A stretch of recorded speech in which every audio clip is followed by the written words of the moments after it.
So negative exponents are not simplified. So a shortcut is we can take the reciprocal of this fraction and then change the sign on the exponent. I'm going to flip this over, so 2 over 5 becomes 5 over 2, and by taking the reciprocal, it changes the sign on the exponent. That's now to the positive 3. You can use exponent rules to finish simplifying if you would like, but really if I have 5 halves to the third, that means 5 halves times 5 halves times 5 halves. And when you multiply fractions, you multiply across.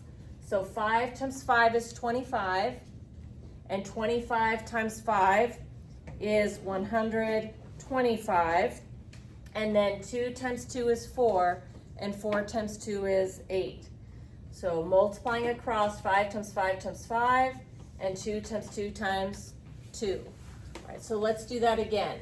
I want to get rid of this negative exponent. I can turn that into a positive exponent. So I'm going to change that to a positive 2. And that means I need to flip this over. I'm going to take the reciprocal. So the 7 and the 6 flip over. See how I cross the fraction bar line with both of them to change the sign? All right, so now 7/6 squared really means 7/6 times 7/6. When you multiply fractions, you multiply across. 7 times 7 is 49, and 6 times 6 is 36. Okay, last example here. I do not want this negative exponent.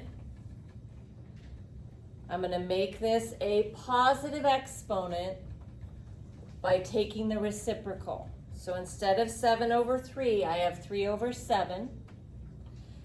But anything to the first power is itself. So this one is just 3 over 7.